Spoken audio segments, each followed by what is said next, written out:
The title of this video is A Lie.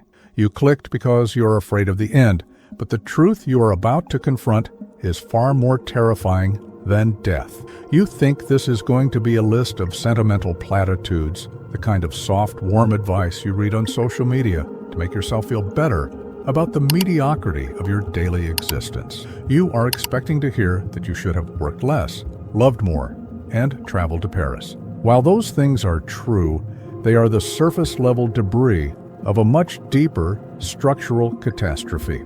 The regrets we are going to dissect today are not simple mistakes. They are evidence of a life stolen. They are the symptoms of a spiritual disease that the system, the economic, cultural, and social matrix you were born into, has deliberately infected you with. You are not watching this by accident. You are watching this because late at night, when the dopamine from your phone wears off and the house is quiet, you feel it. You feel the distinct, vibrating horror that you are merely acting out a script written by someone else. You feel that your life is not a grand adventure, but a series of automated responses to external stimuli. You're afraid that you are already dead and that your physical body is just waiting for the official timestamp to catch up with the reality of your soul. We are going to look at the 5 regrets of the dying as recorded by palliative care nurses and psychologists, but we are going to strip away the hallmark sentimentality. We are going to look at them through the lens of deep psychology and existential philosophy. We are going to see how the system is designed to manufacture these regrets to keep you asleep until it is too late to wake up. This is not motivation. This is an autopsy of the modern condition. This is a mirror held up to the void. Most people live their entire lives in a state of low-grade anesthesia. We have constructed a civilization dedicated to the eradication of silence. Why? Because silence is where the truth lives. We fill every gap with noise, with content, with sugar, with drama, with work. We are terrified of the pause. We are terrified of the moment between thoughts where the realization hits. I am not happy. I am not free. I do not know who I am. The system knows this. The system thrives on this fear. It offers you a trade, your authenticity for comfort, your wild, unpredictable soul for a safe, predictable unit of production and consumption. You accept this trade because you were trained to. From the moment you entered the school system, you were taught that your internal compass was wrong and the external clock was right. You were taught that your worth is a metric determined by authority figures.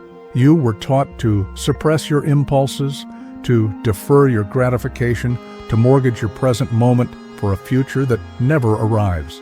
And now you find yourself in adulthood, possessing perhaps the trappings of success, the car, the job, the relationship, yet feeling a profound, echoing hollowness. A hollowness that screams. This screaming hollowness is often diagnosed as depression or anxiety or a midlife crisis. The medical industrial complex will try to medicate it. The self-help industry will try to sell you a planner or a seminar to optimize it. The consumer industry will try to fill it with the next iPhone or the next vacation. But they are all lying to you. They are treating the symptom, not the cause. The cause is that you are living a lie. Here is the twist, the shift in perspective that changes everything. The pain you feel, that gnawing sense of regret and anxiety, is not a sickness. It is not a malfunction. It is the only healthy part of you left. It is your true self, your daimon as the Greeks called it, banging on the walls of the prison you built. The fact that you are miserable in the matrix is the proof that you are not made for the matrix. The regret is not the enemy. The regret is the messenger. The regret is the alarm clock. The tragedy is not that the alarm is ringing. The tragedy is that you keep hitting snooze. If this resonates and you feel the alarm ringing in your own chest, consider subscribing. We are building a community of those who refuse to sleep. Let's dismantle the first and most common regret. I wish I'd had the courage to live a life true to myself, not the life others expected of me. This sounds simple, doesn't it? Just be yourself. But under the lens of existentialism, this is the most difficult task a human being can undertake.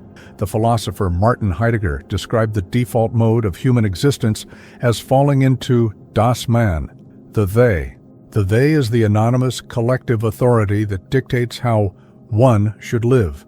One gets a job, one gets married, one watches the news, one fears death, one retires, one dies.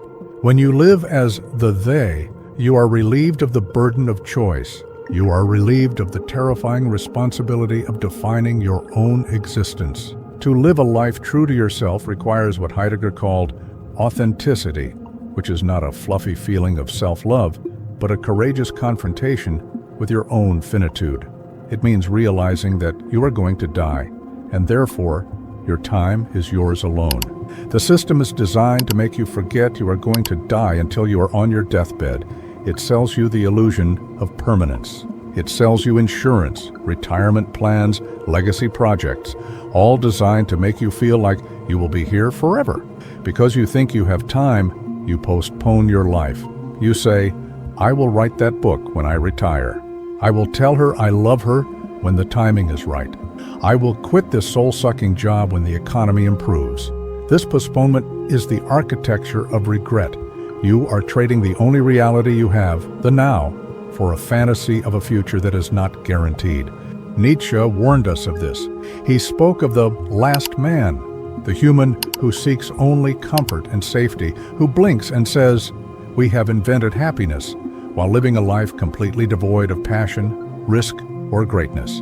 You are being groomed to be the last man. The second regret is equally devastating. I wish I hadn't worked so hard. This is almost exclusively a male regret in the statistical data, but in our modern hyper-capitalist landscape, it is becoming universal. Why do we work so hard? Is it really for survival? For most watching this, survival is secured.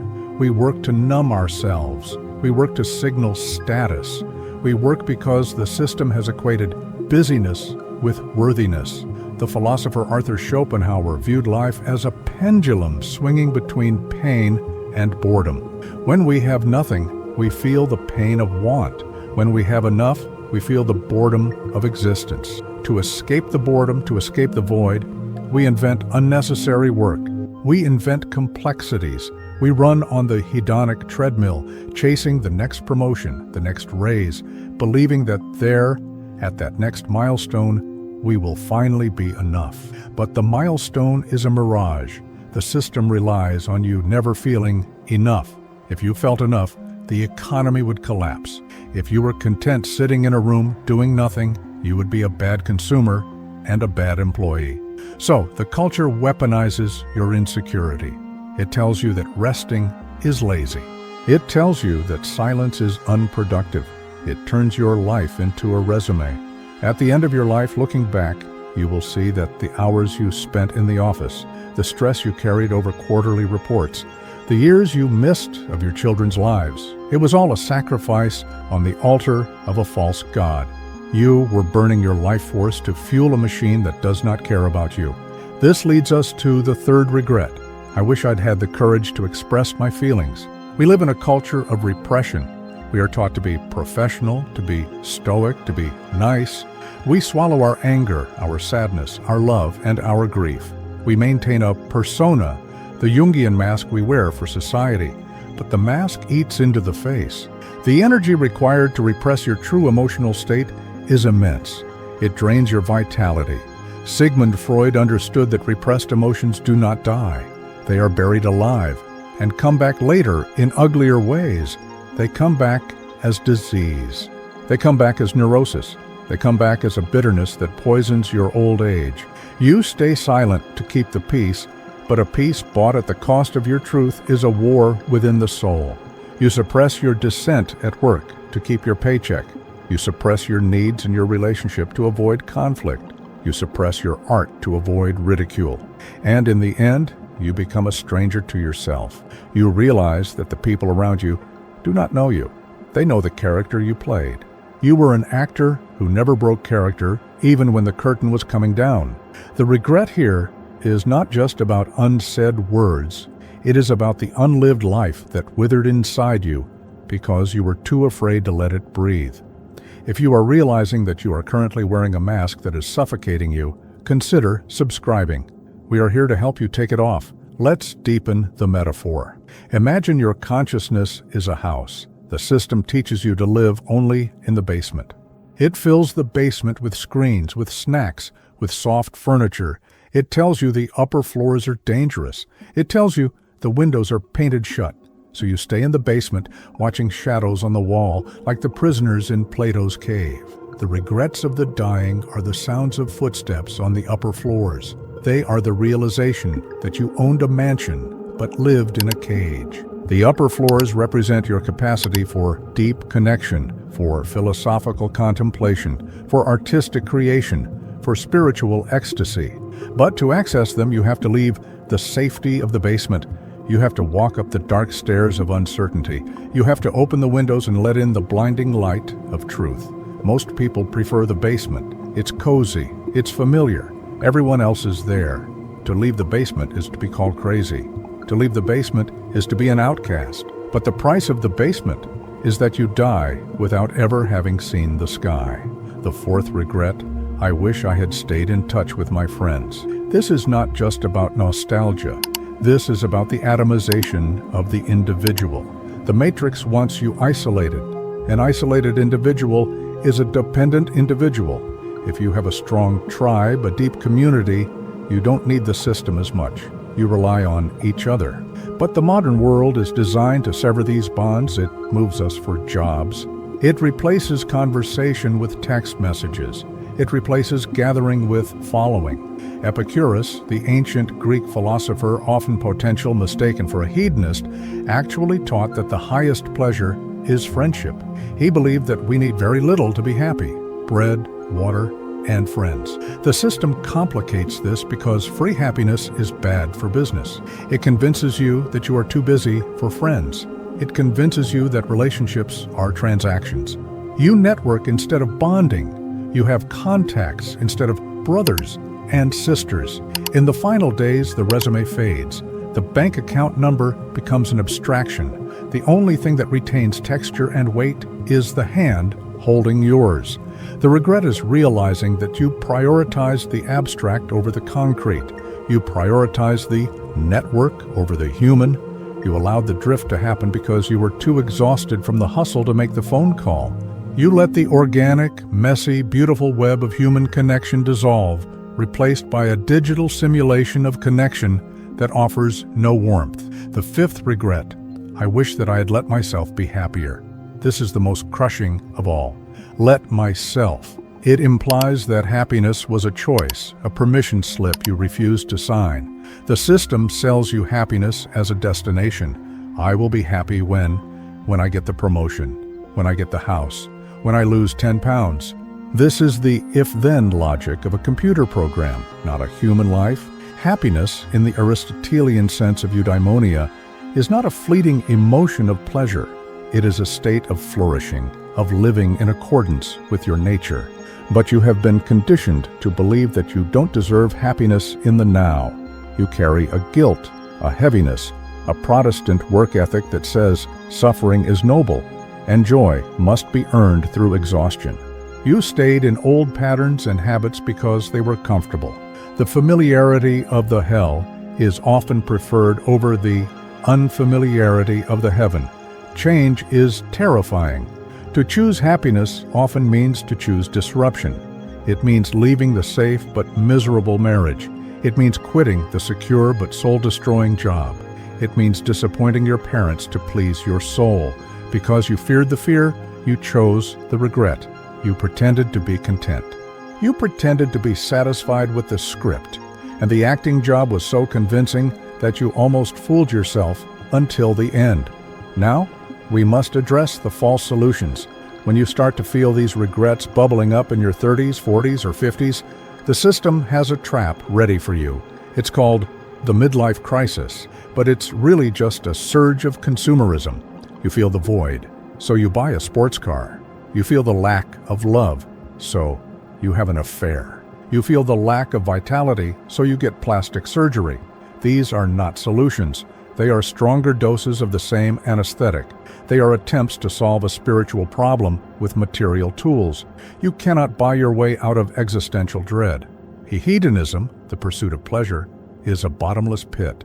The more you pour into it, the emptier it becomes. The dopamine receptors in your brain downregulate, requiring more and more stimulation just to feel okay. You become a junkie for distraction. The only way out is through. If you are tired of the false solutions and ready for the hard truth, consider subscribing. We don't offer pills here. We offer red pills. Let me tell you a story. It's a composite of many stories, but let's call him Elias. Elias was a high-ranking architect. He spent 40 years building skyscrapers, monuments to commerce. He was respected. He was wealthy. He was successful by every metric the Matrix provided. At 62, he had a minor heart attack. Nothing fatal, but enough to put him in a hospital bed for 3 days. For the first time in 40 years, Elias had nothing to do. No phone, no blueprints, no meetings, just the white ceiling and the hum of the ventilation. For the first few hours, he panicked. His mind raced. He reached for a phantom phone, but by the second day, the panic gave way to a terrifying clarity. He looked at his life and realized he didn't recognize it. He saw the skyscrapers he built not as achievements, but as tombstones for the years he lost. He realized he didn't know his daughter. He realized he hadn't tasted an orange, truly tasted it, in decades. He saw that he had been a highly efficient tool in someone else's hand. He wasn't the architect. He was the hammer.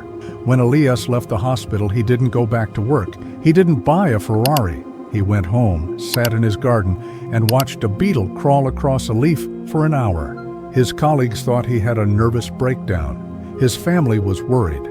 But Elias wasn't broken. He had finally hatched. He had entered the decompression phase. He stopped running.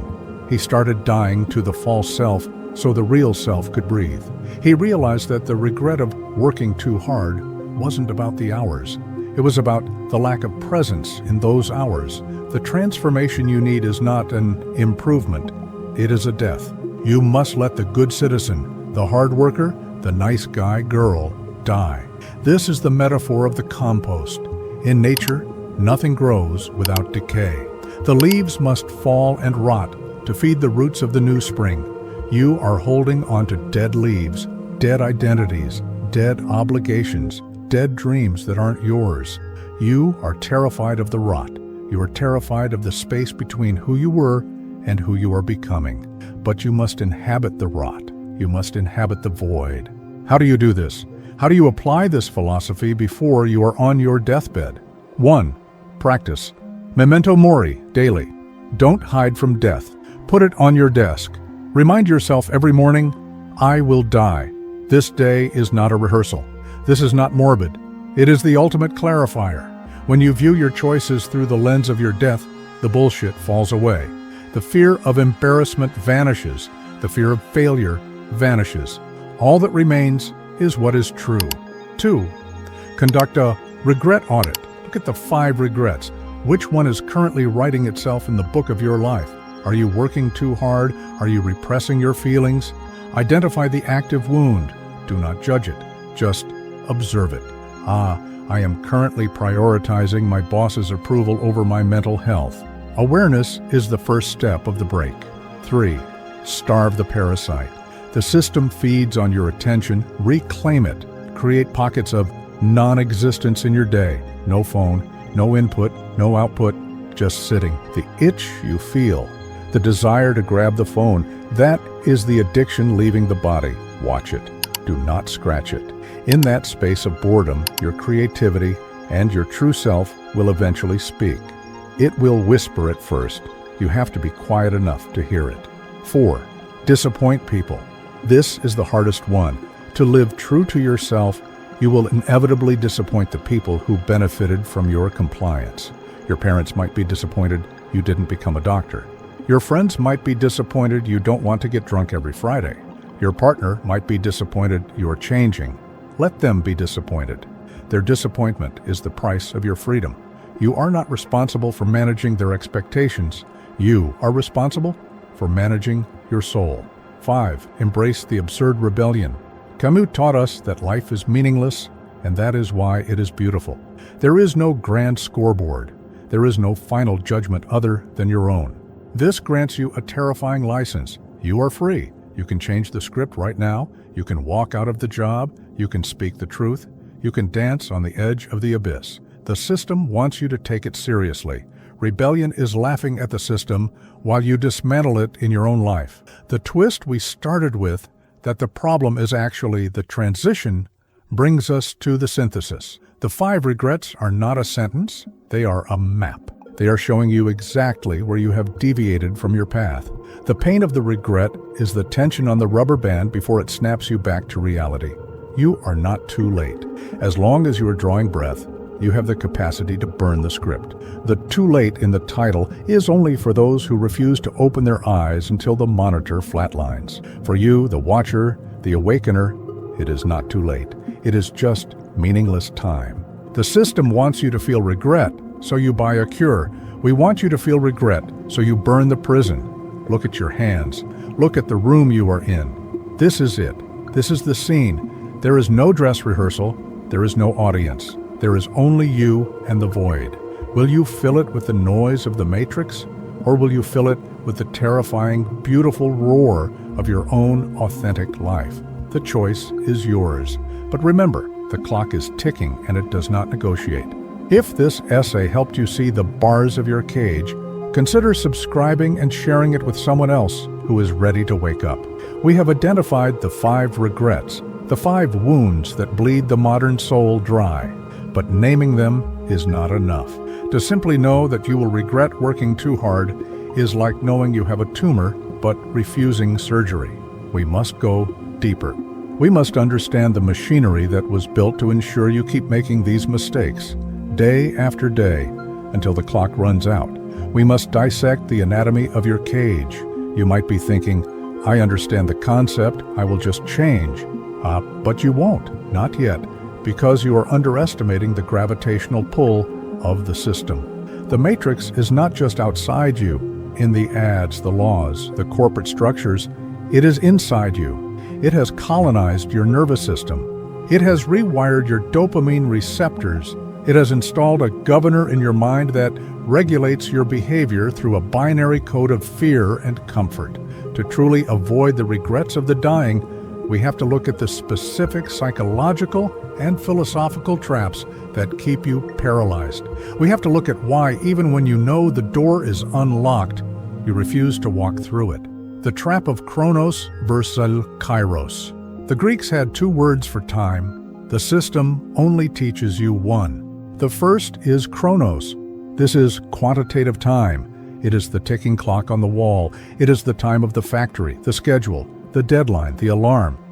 It is linear, relentless, and eats your life in seconds. The system is obsessed with Chronos because Chronos can be measured, bought, and sold. When you say, I don't have time, you're speaking the language of Chronos. You are viewing your life as a resource to be managed, like a depleting bank account. The second word is Kairos. This is qualitative time. It is the opportune moment. It is the time that stands still when you are kissing your lover or watching a sunset, or deep in a state of creative flow. In Kairos, 5 minutes can contain a lifetime of meaning. In Chronos, 10 years can pass in a blur of gray nothingness. The regret of the dying is the realization that they spent 99% of their existence in Chronos and almost none in Kairos. They managed the schedule, but missed the life. The system hates Kairos. You cannot monetize a moment of pure being. You cannot sell a product to someone who is perfectly content in the present moment. So, the system weaponizes Chronos against you. It creates a culture of urgency. Everything is urgent. The email is urgent. The news is urgent. The trend is urgent. This artificial urgency keeps your brain in a state of high beta wave activity, anxiety, focus, stress. It makes it impossible to slip into Kairos. To break this, you must become a time heretic. You must realize that wasting time in the eyes of the system, daydreaming, wandering, sitting in silence, is actually saving time for your soul. You must ruthlessly eliminate the artificial urgency. When you feel the panic of, I should be doing something, recognize it as the whip of the slave driver. Stop, breathe, Force the shift from Chronos to Kairos. This is the only way to lengthen your life. Seneca, the Stoic philosopher, said, "It is not that we have a short time to live, but that we waste a lot of it." You are not short on time, you are drowning in Chronos. The neurobiology of cowardice. Let's address the regret. I wish I'd had the courage to live a life true to myself. Why is this courage so rare? Is it because we are weak? No, it is because we are primates. For 200,000 years, your ancestors survived by staying in the tribe. To be cast out, to be different, to be authentic in a way that disrupted the group cohesion meant death. A lone human on the savannah is a dead human. Therefore, your brain evolved a threat detection system, the amygdala, that treats social rejection as a life or death emergency. When you think about quitting your job to paint, or leaving your religion, or speaking a controversial truth, your amygdala screams. It floods your body with cortisol. It mimics the physical sensation of dying. You feel a visceral terror. The system exploits this evolutionary glitch. It creates a supertribe called society. It constantly signals what is normal and what is deviant. It uses shame as a shock collar. When you start to drift toward your authentic self, the system shocks you with the fear of being weird, irresponsible, or crazy. But you interpret this fear as a sign that you are doing something wrong. But here is the reframe. The fear is a compass. In the modern world, social rejection does not equal death. It equals freedom. The people who are truly alive, the ones who reach the end with zero regrets, are the ones who learn to interpret that fear signal not as stop, but as go. They realize that the amygdala is outdated hardware. You must engage in voluntary discomfort. You must train your nervous system to tolerate the sensation of being an outsider. Start small. Wear the wrong clothes. Express an unpopular opinion. Sit alone in a restaurant. Observe the panic. Realize it doesn't kill you. This is how you build the muscle of authenticity. Without this training, being yourself is just a nice slogan. With this training, it becomes a martial art. If this dissection of your fear is unlocking something, consider subscribing. We are rewriting the operating system, the commodity of attention.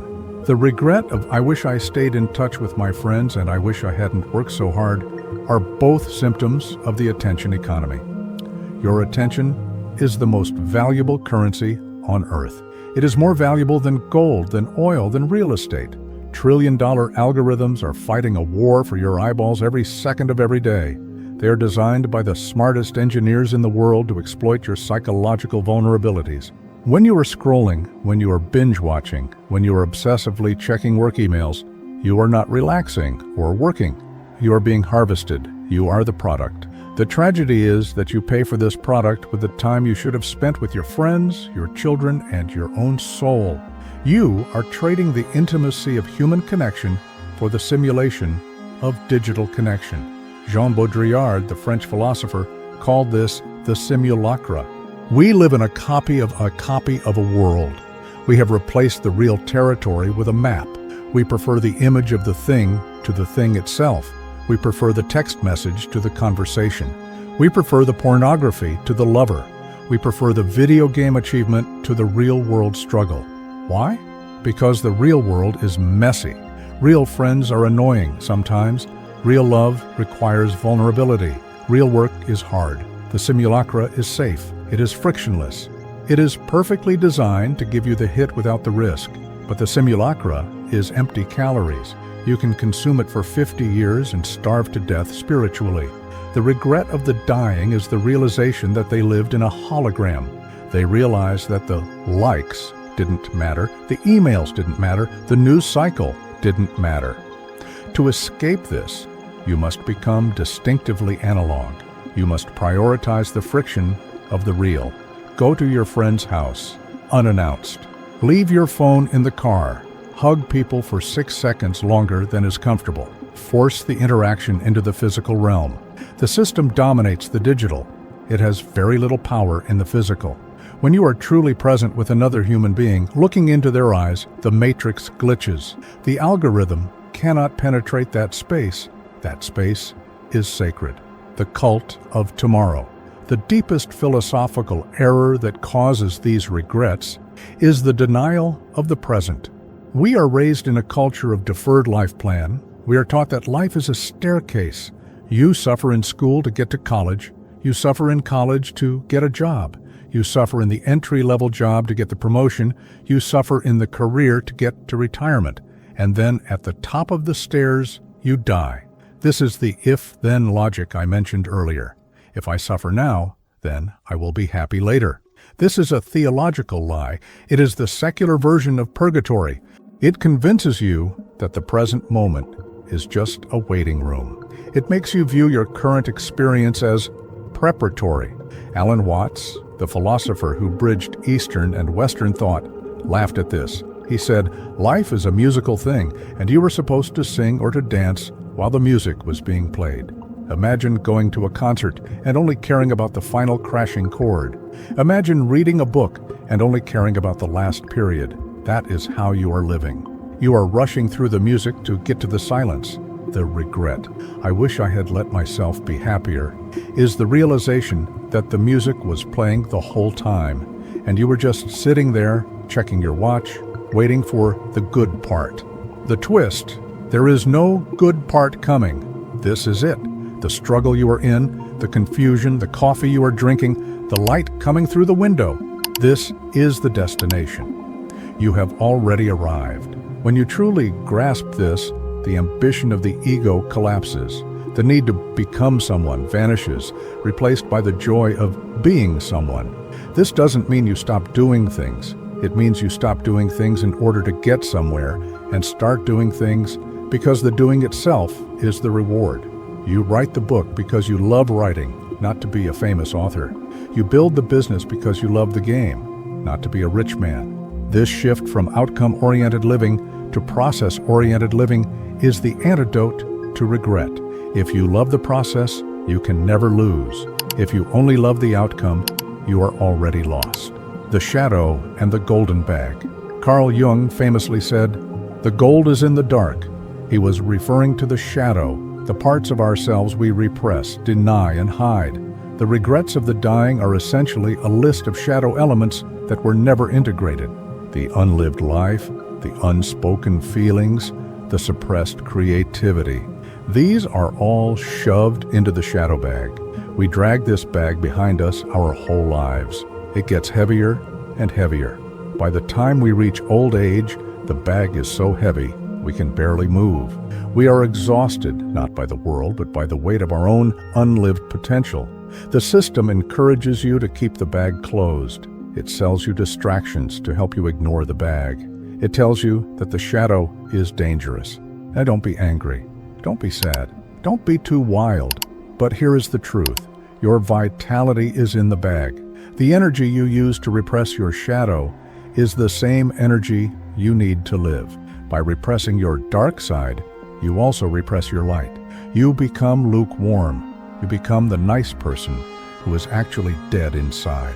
To avoid the end-of-life regret, you must open the bag now. You must do shadow work.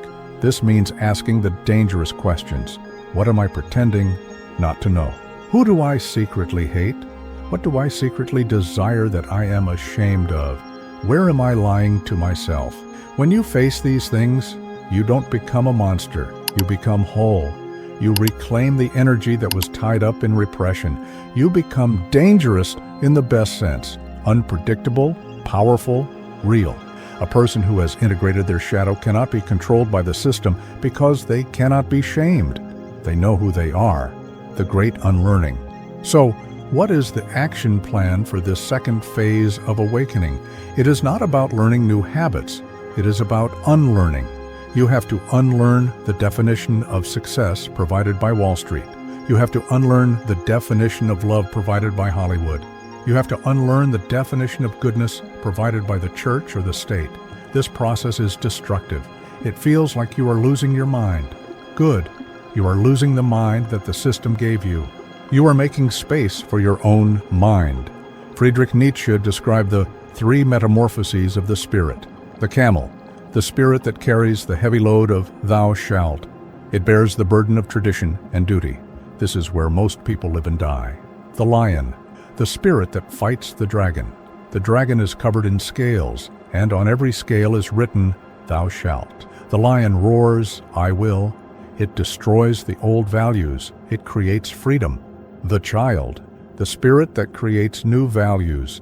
It is innocence and forgetting, a new beginning, a game, a self-propelling wheel, a first movement, a sacred yes. The regrets of the dying are the regrets of the camel.